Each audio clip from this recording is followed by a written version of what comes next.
За бүгдэнд нь эзний өдрийн мэнд хүргэе манайхаа. Тэгээд хажуудхондоо бас шалом гэд нэнчлээрээ манайхаа. За тэгээ хажуудхондөө манайхаа хамт байш шүү. Үгээ сайн сонсцгоо шүү гэж хэлээрээ. За ингээд өнөөдөр ч бас гадаа сайхан нар хур дэгширсэн сайхан өдөр байна. Гадаач ойртой сайхан болж байна. Тэгээ бүгдээрээ бас өнөөдөр Бурхны үгийг сонсохоос өмнө довчхон залбирцгаая. Ариун сүнсээ таньда маш их баярлалаа. Бурхан минь, та өөрийн үгээрээ биднийг ундаалж, бидний зүрх сэтгэлд ярьж, бидний зүрх сэтгэлд таны агуу үг ажиллах болтугай. Биднийг өөрчлөх болтугай. Бидний үзэл бодлыг харааг шинжлэх болтугай. Бид аливаа зүйлийг өөрөөр харахад, цоо шинээр харахад их эзэн минь та бидний амьдралд өнгө бодгийг нэмж өгөөч. Их эзэн Есүс Христийн нэрээр гуйлаа. Амен. За тэгээ монголчууд бидэрт маш гоё нэг зүрц зүг байгаа. За энэ ямар зүрц зүг вэ гэхээр биеэ засаад өглөөд биеэ зас. Тэгээд дараа нь гэрээ зас.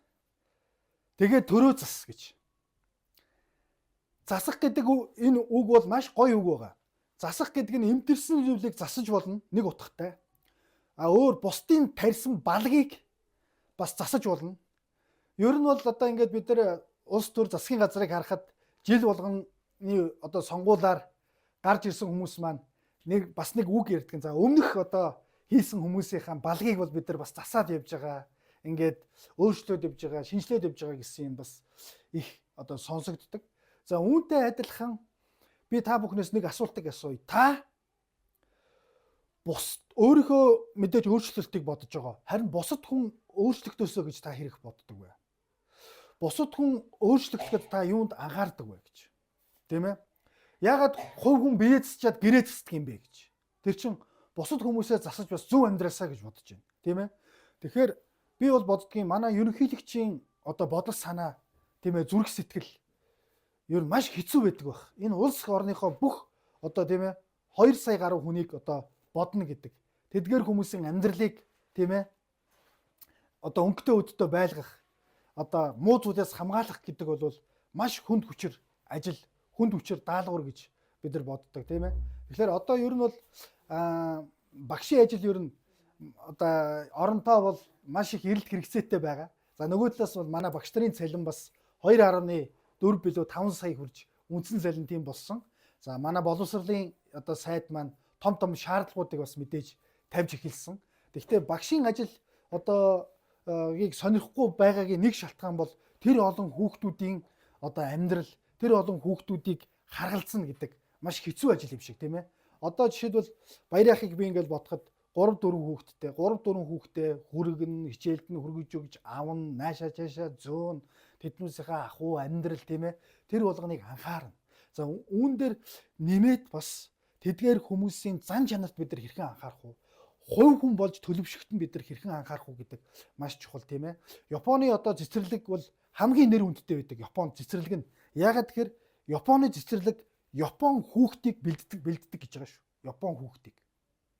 Тэгэхээр Монгол хүн бид нар яагаад биеиндээ санаа тавьж болохгүй гэж. Монгол хүн бид нар яагаад Монгол хүн ямар байх ёстой юм бэ гэдэг, Монгол хүн хин бэ, хэн байх ёстой юм бэ гэдэгт бид бас хэрэг зэрэг санаа тавьж байгаа вэ гэдэг их чухал, тийм ээ.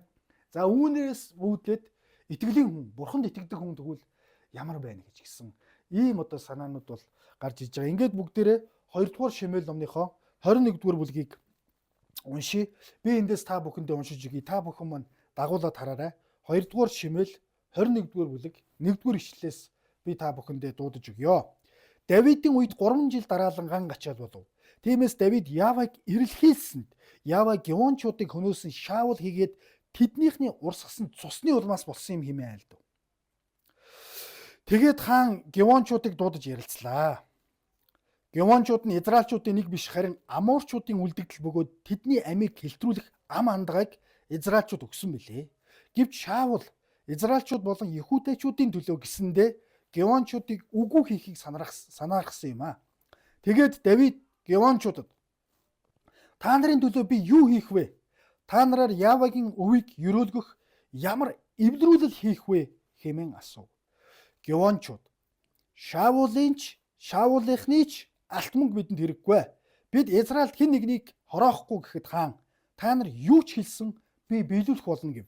Тэд хаанд биднийг олноор нь устгасан төдийгүй Израилийн нутаг дэвсгэрээс арчиж аяхыг санааргасан тэр хүний үр хүүхдүүдээс 7 бидэнд өгнө. Тэднийг бид Явагийн сонгосон Шаулын Гивад Явагийн өмнө дүүжлэн гэв. Хаан тэднийг өгье гэлээ. Гэхдээ Шаулын ач Йоханатны хүү Мефибошетийн амийг хаан хэлтрүүлжээ. Учир нь Давид Шаулын хүү Йохатан хоёрыг Явагийн өмнө андгаа өргөсөн юм.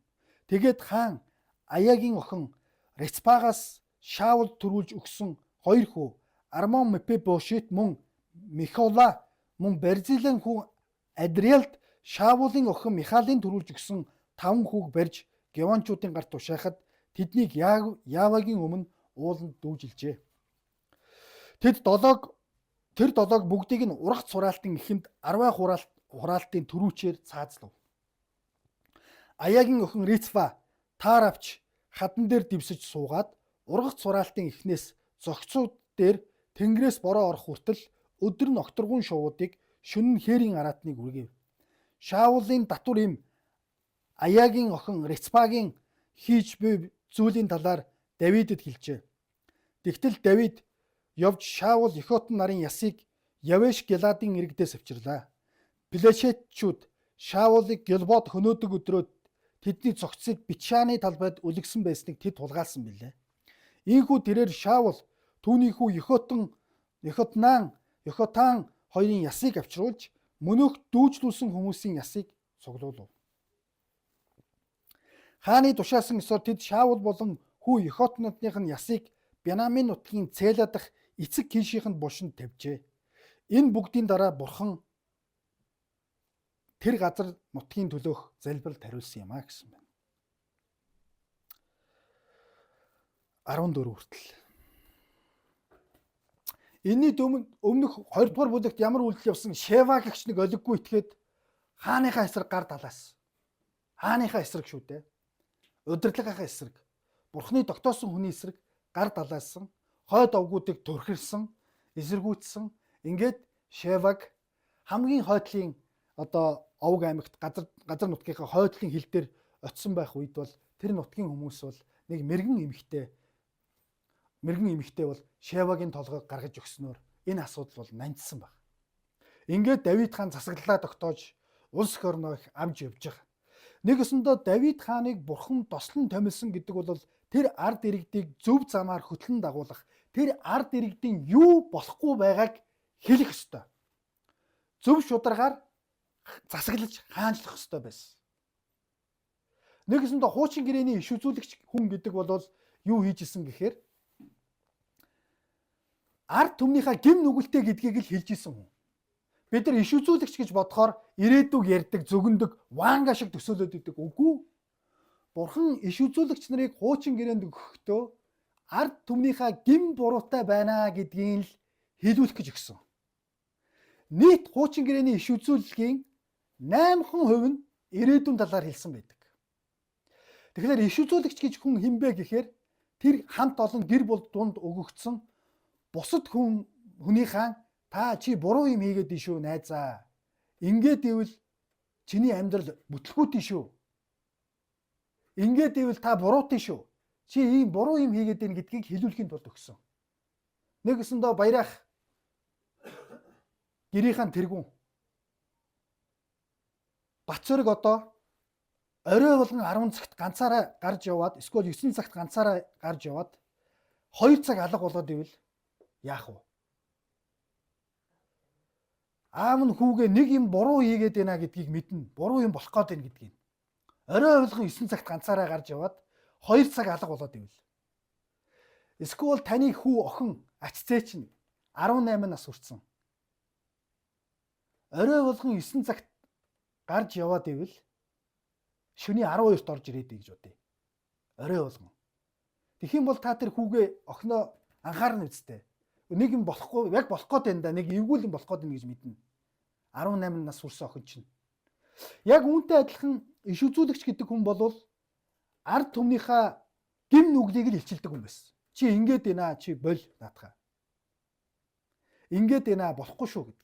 Яг үүнтэй адилхан Давид хаан бол бас ард түмнээ зөвөр засаглах, болохгүй байгааг нь хэлэх,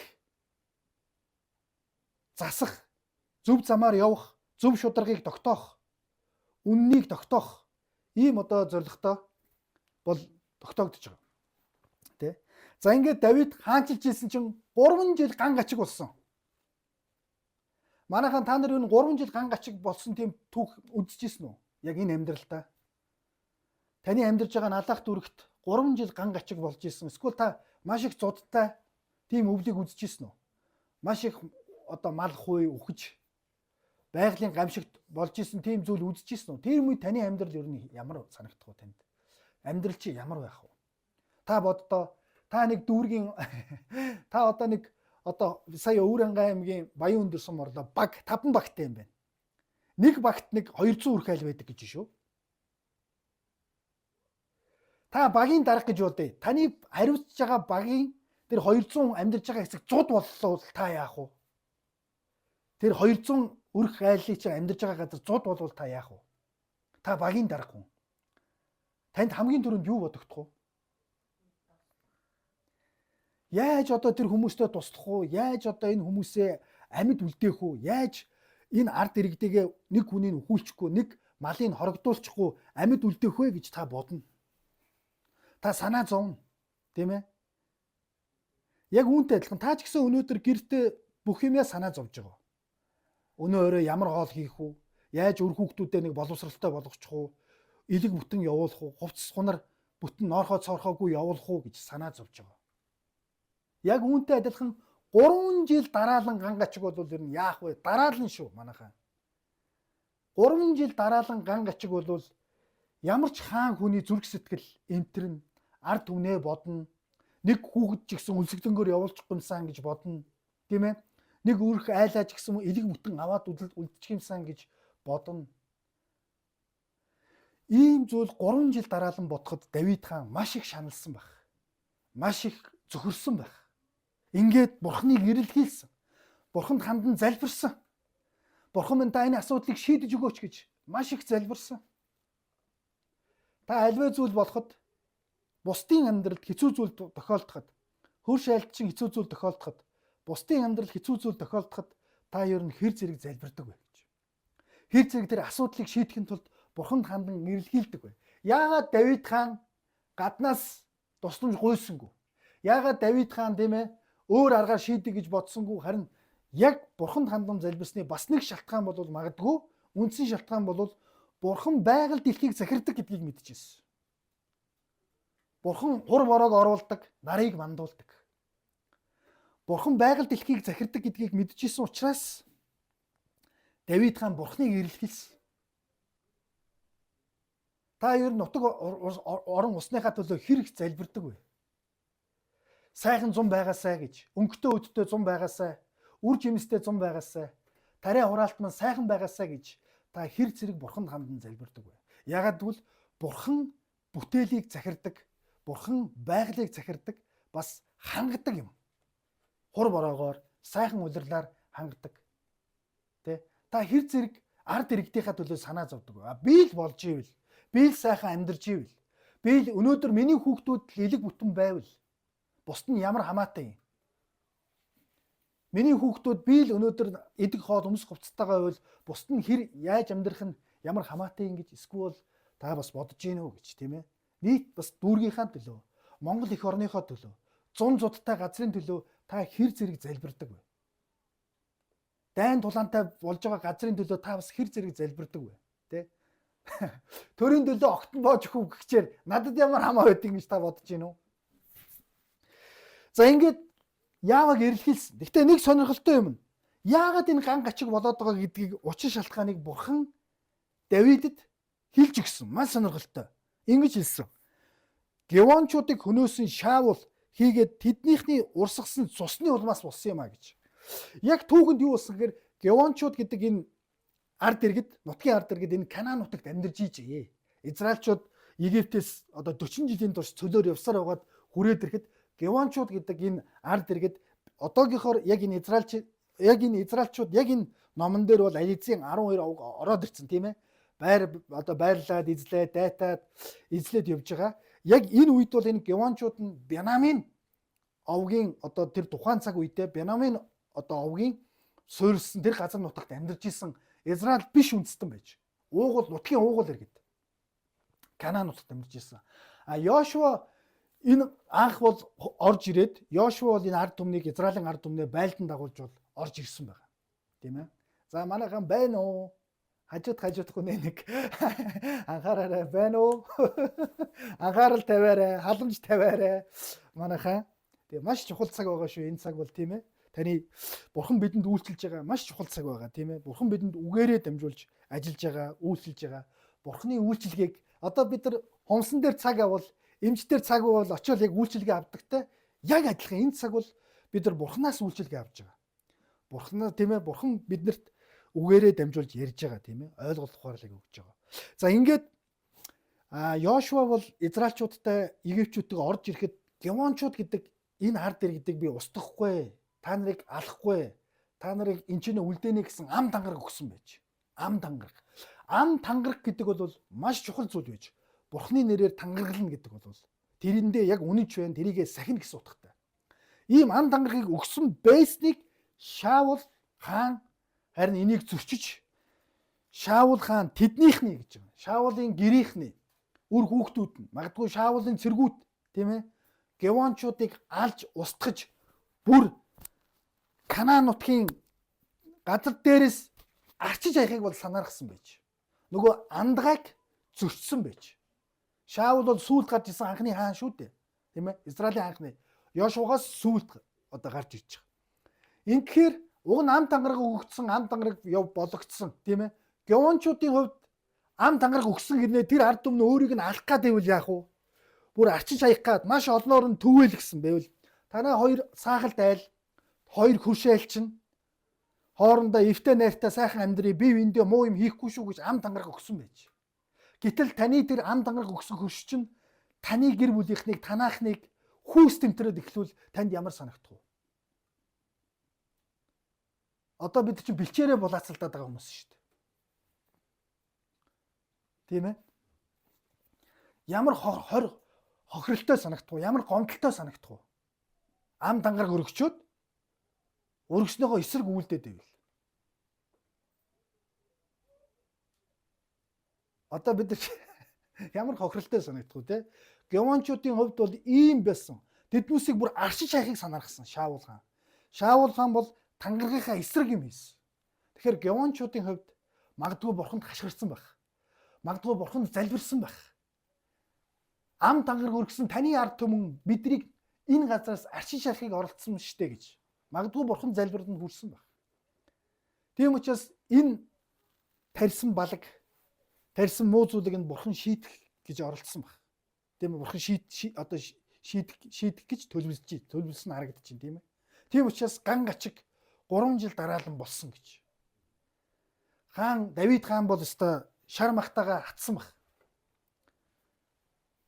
Ган гачиг болоод идэг ард иргэдээ яаж авч явах уу? Яаж тийчих үү? Тэгэл бурхан дэрлэхийсэн, бурхан хандан залбирсан, арга сувыг олъё гэж ханд залбирсан боловч харин бурхан ингэж ийм учраас ган гачиг болсон юм а гэж хэлсэн. Тийм учраас Давид хаан маш хурдан яаралтай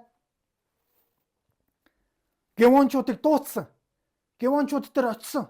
Гевончуудыг авчирсан. Гевончуудын төлөөлөлтөд уулзсан. Гевончууд ингэж хэлсэн Давид хаанд. Та нар биднийг танайхан бол бидний Орог аймгийг амьд үлдээнэ гэсэн тангараг өргөсөн боловч Шаул хаан Израильчууд болон Юхудачууд нөлөө гэсэндээ биднийг үгүй хийхийг санаархсан. Та нар бүр биднийг алах гэж оролцсон. Энэ бол маш муухай зүйлийг хийсэн Шаул хаан. Уг нь бол бидний дунд ам тангараг өргөсөн боловч ам тангарагийг Шаул хаан зөрчсөн. Маш их гомдолтой, маш хэцүү нөхцөл байдалд орсон, хохиролтой ийм зүйл болсон баг. Тэгээд Давид хаан хэлсэн. 5 3 дугаар эшлэл та нарын төлөө би юу хийх вэ гэж. Гевончуудаа та нарын төлөө би юу хийх вэ гэж. Яагаад гэвэл ард нь өөрийнх нь ард түмэн байна. Ган гачиг болцсон байна. Ард түмэн сүрх гэдэг Давид хааны ард түмэн. Тийм учраас та нарын төлөө би юу хийх вэ? Та нараар Яавагийн өвийг өрөөлгөх ямар эвлэрүүлэл хийх вэ гэж. Дайсагнал болцсон, дэрслэл болцсон ийм одоо болцсон байсан байна. Тийм учраас хэдүүлээ одоо яаж эвлэрэх үү гэж. Яавагийн өвийг өрөөлгөхөөр та нараар өрөөлгөхөөр гэж. Яавагийн өв гэж юу гэлж ийнө вэхээр Бурхны ард түмэн, Бурхны амлагдсан газар буюу тэр одоо харилцаа. Энийг хэлдэг. Бурхны ард түмнийг ерөнхийдөө хэлж байгаа. Энэ Бурхны ард түмэн үгүй болохгүй тулд, энэ Бурхны ард түмэн үхээд үргэлдээд ийм аимшигтай юм болохгүй тулд та нараар би юу хийх вэ? Хэлээч Гевончуудаа гэж. 4-р ишлэгийг харуул Гевончууд. Шаулынхны алтманг бидэнд хэрэг байхгүй. Бид Израильд бас хэн нэг хороохгүй. Харин гэхэд хаан та нар юу ч хэлсэн би биелүүлж өгье л доо. Яагаад хэдүүлээ эвлэрцгээе. Энд чинь эвлэрүүл байх ёстой гэж хэлсэн. Тэгээд хаанд ингэж хэлсэн. Биднийг Шаул гэгч тэр хаан биднийг олноор нь устгасан төдийгүй гэж шүү. Бүр устгасан гэж байна. Олноор нь устгасан. Тийм ээ? Төдийгүй 5-р ишлэл. Израилийн нутаг дэвсгэрээс арчиж хаяхыг бол санаархсан юм аа. Үгүй хийхийг санаархсан ийм муухай зүйлийг бол Шаул хаан манай үндэстэн ураг овогт бол хийсэн юм аа гэж. Тийм учраас яг тэр Шаул хааны үр хүүхдүүдээс 7-ог бидэнд өг гэж хэлсэн. Яа. Давид хаанд те маш бас хэцүү зүйл ирчихэж байгаа. Ард түмэн нь ган гачигт орчоод идэг. Үхэж үргэлж дуусгаад идэг. Гевончуудтай дэшилсэн байгаад идэг. Яаж энэ эвдрүүлгийг хийх вэ гэж. Тэгээд тэр 7 хүнийг бид Яавагийн сонгосон Шаулын Гевад тэр уулан дээр Яавагийн өмнө бид нар дүүжилнэ гэж. Бурхны өмнө дүүжилнэ. Энэ бол шудраг зүйл гэж. Тэгээд хаан за тэр 7-ыг өгье гэд. Гэхдээ хөөх юм нь Давид хаан чинь Йоханатан буюу Шаулын хүүтэй маш сайн найзууд байсан. Йоханатантай 3 ундаа андгаа дангараг тавьсан тийм ээ. Чингис Жамух 2 андгаа дангараг тавьдаг шиг чиний миний өрөө удмыг чи хамгаалаарай гэж Йоханатан бол нас барахаас өмнө Давид найзтай хэлсэн учраас Йоханатны хүү Мефибошет буюу нөгөө хөлбүү. Тэрний бол амийг бол хаан бол хилтрүүлээд өөрийнхөө одоо эрх мэдлэр дамжуулаад тийм ээ. Харин хаан Аягийн охин татвар юм байсан Аягийн охин Рицбагаас Шаул төрүүлж өгсөн 2 хүү. Мөн Михала хүн Барзилийн хүү Адранал Шаулын охин тийм ээ Михал гэж энэ өөрийнх нь эхнэр байсан хүн шүү дээ. Уг нь бол Давидын. Тэгээд оргосныхын дараа Шаул өөр хүнтэй суулгацсан байхгүй. Михалын төрүүлж өгсөн 5 хүүгээд 7 хүнийг бол Гевончуудын бол гарт тушаасан. Ингэж одоо тэр хохирол, тэр хорсол, тэр одоо гомдол бол дүүжилсэн 7 хүнийг. За ингээд тэр 7-ог бүгдийг нь ургац хураалтын эхэнд 10 хураалтын төрүүчээр цаазалваа гэж. Эндээс харах юм бол хүний альва үйлдэл ямар үр нөлөөтэй вэ гэдэг нь харагдаж байгаа. Ямар хор уршигтай байдаг вэ? Буруу үйлдэл, хүний альва буруу үйлдэл, буруу сонголт, буруу шийдвэр. Шаул хааны буруу шийдвэрээс болж андгаа тангарыг зөрчснөөс болж Шаул маш олон хүний амийг хөнөөсөн байна. Үүнээс болж тэр ард иргэн гомдолтой байж, дэрсэлж тэр гомдлын төлөө бурханд залбирсан байна. Үүнээс болж ган гачиг хүртэл болсон байх шүү дээ. Тэгэхээр Шаул хааны тарьсан балгийг засахын тулд, сайжруулахын тулд 7 хүний алтан амь нас бас өнгөрж байна. Ингэж тэнцээ эвлэрүүлэл болж байна. Яг үүнтэй адилхан эндээс бид нар хэрвээ Есүсийн жишээг харах юм бол Бурхан өөртөө хүн төрлөختнийг эвдрүүлэхийн тулд хайртай хүүгийнхаа цусаар амиар золиослогдож эвдрүүлэгдсэн байгаа шүү дээ бид.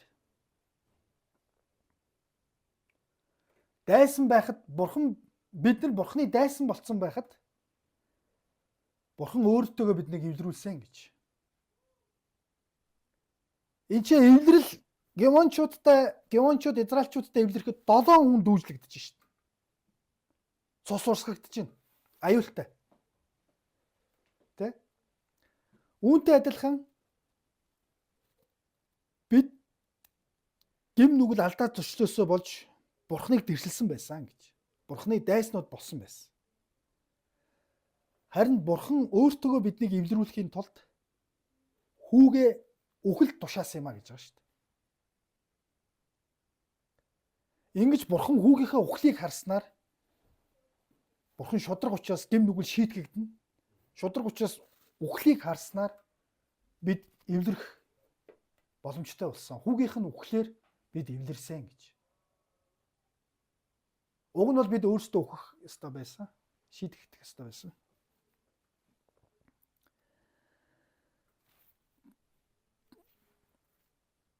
За ингээд Аягийн охин Рицпа буюу нөгөө Шаулын татвар юм байсан тий.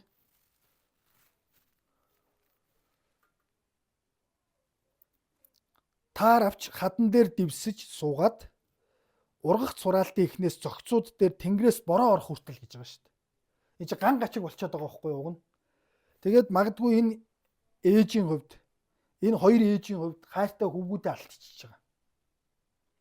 Нэг нь 2 хүүгээ, нэг нь 5 хүүгээ шүү дээ. Хүний буруу үйлдэл ийм хор хөнөөлтөй байгаа. Өнөөдөр бид нар бас өөрсдөө бодол үйлдэлийг анхаарах хэрэгтэй. Мэдээж бид Бурхны тэр үхэл гэдэг шийтгэл маань уучлагдж байгаа боловч хийсэн буруу үйлдэлийнхаа хор уршгийг бид нар амсгал болно. Юу тарин тэрийгэ хураана гэж. Давид хаан бол тэгдэг шүү дээ. Амьдралаараа амсаж явсан. Тийм ээ. Тийм учраас энэ ээж огторгон шувууд хэр яраатныг үргээсэн. Энэ байдлын Шаулын татар им Аягийн охин Рицпагийн хийж буй зүйлийн талаар Давидд бол хэлсэн. Тэгтэл Давид бас л арга хэмжээ авсан. Явж Шаул Эхот нарын ясыг Евеш Гиладын иргэдээс энэ хоёрын Евеш Гилад гэдэг энэ нутгийн иргэд энэ хоёрыг дүүжлэгтгэхэд сонин шүү. Зогцыг нь аваа зүгтаагаад нутагтаа аваачсан байсан байгаа. Тэгээд Евот Гиладын иргэдээс бол Шаул Эхотон хоёрыг ясыг авчирсан. За Плечичүүд Шаулыг Гилбод хөнөөдөг өдрөө тэдний зогцыг Бичаны талбай дугна өлгсөн. Гилбод байсныг тэд бол хулгаалсан билээ гэж. Ийхүү тэрээр Шаул түүний хүү Эхотон хоёрын ясыг авчруулж мөнөөх дүүжлүүлсэн 7 хүмүүсийн ясыг хамт цуглуулсан.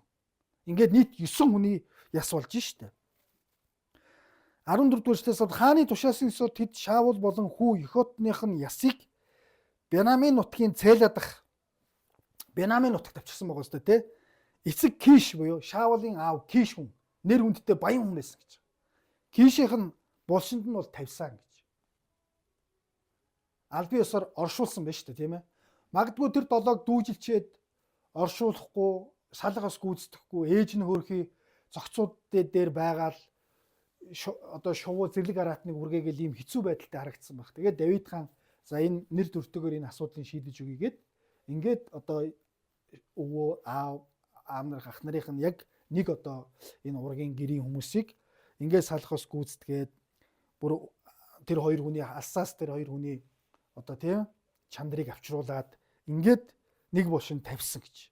Сонин энэ хамгийн сүүлийн ишлэл энэ бүгдийн дараа гэж байгаа шүү дээ. Энэ бүгдийн дараа Бурхан тэр газар нутгийн төлөөх залбиралд хариулсан юм а гэж.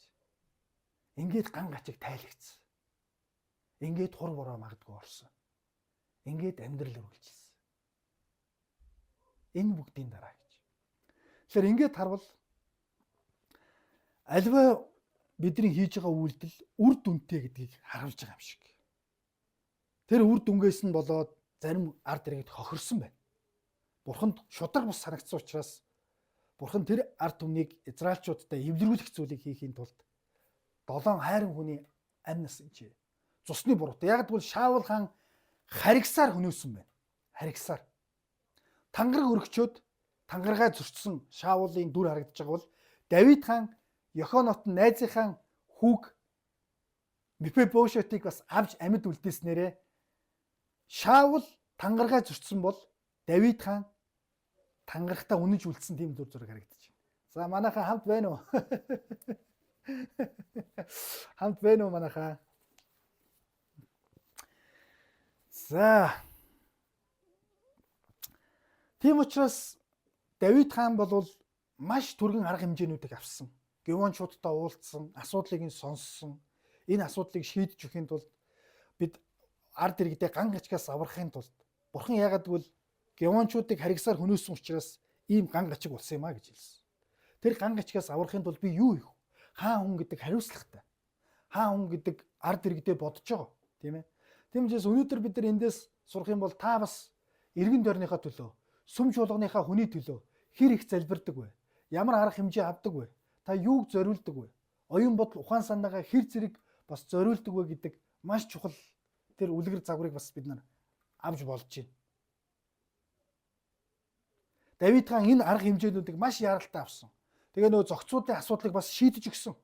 Ингээд оршуулга нь болсон, дууссан, магадгүй хоёр ээж бас тайвширсан баг. Тийм ээ. Тэгээд энэ бүхний дараа гэж байгаа шүү дээ. Бурхан тэдний залбиралд хариулсан юм а гэж. Тэгэхээр нэг өсөндөө бид нар бас юу гарч ирэх нөхөр таны үйлдэл болгон маш чухал шүү. Үйлдэл болгоно маш анхаарах нь чухал шүү. Бурханы өмнө зөвхт явна гэдэг бол үнэхээр баяр жаргал, ерөөл байдаг. Ерөөлтэй хүн гэж ямар хүнийг хэлдэг вэ гэхээр Бурханы үгийн дагуу амьдрдаг хүнийг л хэлдэг. Бурханы үгийн дагуу. Тэр хүнийг харахтаа Бурхан баярлдаг. Тэр хүн Бурханд таашаалтай байдаг гэж, тийм ээ. Тэгэхээр Давид хаан бол ард иргэдээ бодож гин, асуудлыг шийдэж гин, Бурхандаа залбирж гин, асуудлыг сайнаар шийдээд эргээд хур бороо ороод эргээд амьдрал сайхан үргэлжилж байна. Тийм ээ. Тийм учраас бидний амьдрал, бидний амьдарч байгаа энэ дэлхий янз бүрийн асуудал болдог. Тэр болгонд та хэр зэрэг бас Бурханыг эрэлхийлдэг вэ? Тэр асуудлыг шийдтэл та яаж явдаг вэ? Хэрхэн бас те Давид хаан шиг ингэж явдаг вэ гэдэг бол маш чухал. Тэгэхдээ зөвхөн өөрийнхөө төлөө биш, бусдын төлөө, хөршийнхөө төлөө, хэн нэгний төлөө, нийгмийнхаа төлөө те бид нар дор хаяж бид нар залбирлаар эх орныгоо өрөөж байгаа юу? Залбирлаар эх орныхоо төлөө Бурханаас гуйж байгаа юу гэдэг маш чухал. Тийм байгаас тэ. За эзнийхээ өмнө ирээд бүгдээ хамтдаа бас залбирцгаая. Баярлалаа Бурхан минь. Та биднийг зөвхтийнхаа замаар хөтлөн дагуулаарай. Бид Бурхан таны үгийн дагуу амьдрах цэвэр итгэлийг өгөөч. Аливаа ёрын муу сатааны уруу татлага залмих энд унахгүй байхад таны зөвхтийн замаар явхад их эзэн минь та туслаарай. Таны зөвхтийн замаар явхад зориулалт шаарддаг. Бас хүчин жармалт шаарддаг их эзэн минь. Гэхдээ таны хүчээр бид энийг хийдэг. Таны чөлөөлөлт, ариун сүнс, таны тусламжтайгаар бид энэ бүх зүйлийг хийдэг үлээ. Бидний зүрх сэтгэлийг та өөрчлөөрэй. Бид эх орныхоо сайн сайхны төлөө, найзынхаа сайн сайхны төлөө, чуулганыхаа сайн сайхны төлөө явдаг байхад, боддог байхад, залбирдаг байхад их эзэн минь та туслаарай. Эзэн минь бид бусдыгаа боддог байхад их эзэн минь туслаарай. Бид өөрсдийнхөө үйлдэлийг анхаардаг байхад миний ямар нэгэн эзэн минь үйлдэлээ Бурхан танд өргөж зөвхт тэр шийдвэрүүдийг гаргаж зөв амьдрахад их эзэн минь та биднийг чиглүүлж өгөөч. Бидний амьдралыг та зөвхтийн үр жимсээр цэцэглүүлж зөвхтийн эзэн минь тэр баяр хөөрөөр та бэлхааж өгөөрэй. Их эзэн Есүс Христийн нэрээр гон залбирлаа. Амен.